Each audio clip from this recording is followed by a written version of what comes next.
जंगल के पास में एक छोटा सा गांव बसा था। उस गांव में एक रोहित नाम का लड़का रहता था, जो कि शरीर से मजबूत लेकिन बहुत ही बातूनी स्वभाव का था। वह हमेशा अपनी ही बड़ाई करने में मस्त रहा करता था।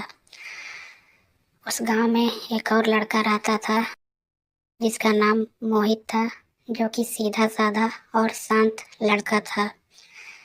रोहित और मोहित दोनों दोस्त थे और वे एक ही कक्षा में पढ़ते थे।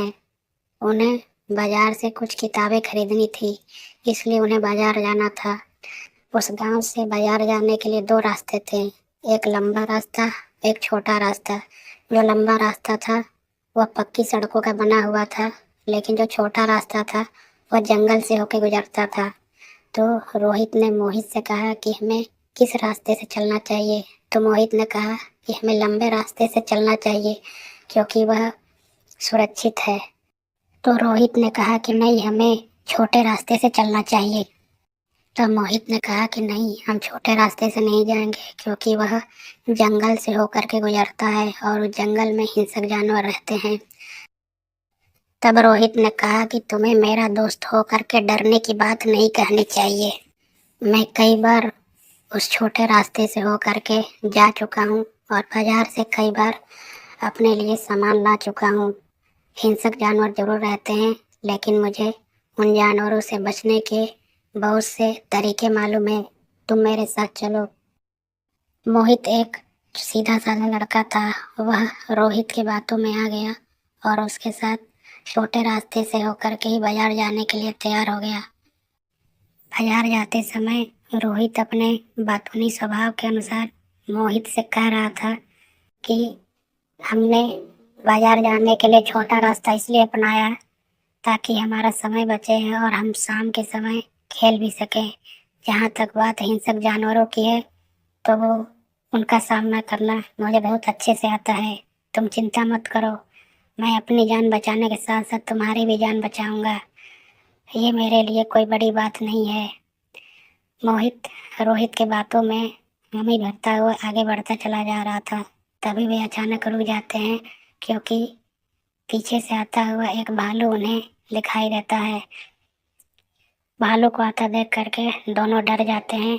तब रोहित ने कहा कि हमें जल्दी से पेड़ पर चढ़ना चाहिए, तुम जल्दी पेड़ पर चढ़ो और मैं भी चढ़ जाता हूँ। तब मोहित ने कहा कि मैं कैसे पेड़ पर चढ़ूँ, मुझे तो पेड़ पर चढ़ना ही नहीं आता।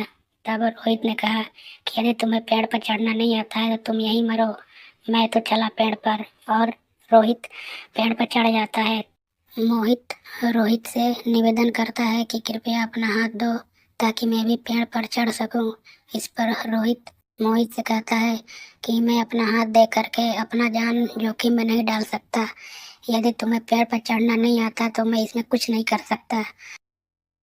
मोहित को रोहित का बर्ताव देख करके यह बात तो समझ में आ गई कि यह मेरी कोई मदद करने वाला नहीं है। तो उसने कहीं से सुन रखा था कि भालू मुर्दों को नहीं खाता, वह हमेशा अपने शिकार का शिकार करके ही ताजा मांस खाता है। तो वह जमीन पर अपनी सांस को बंद करके लेट जाता है और थोड़ी देर के बाद भालू भी वहाँ पहुँच जाता है। भालू लेटे हुए मोहित को देख करके उसके कान में फुसफुसाता है और उसे सूंघता है। क्योंकि मोहित अपनी सांसें रोक रखी थी, इसलिए भालू को भी यही लगा कि यह मुर्दा है। और भालू थोड़ी देर वहाँ रुकने के बाद वहाँ से चला जाता है। भालू को जाता देख करके रोहित भी पेड़ से नीचे उतर करके मोहित से पूछता है कि भालू तुम्हारे कान में क्या फुसफुसा रहा था। तब मोहित ने कहा कि वो मेरे कान में यह बोल रहा था कि तुम्हें धोखेबाज लोगों की बात में नहीं आना चाहिए और ना ही धोखेबाज लोगों से मित्रता रखनी चाहिए। तुम्हें हमेशा अपनी बुद्धि पर भरोसा रखना चाहिए और सही रास्ते से ही आना जाना चाहिए।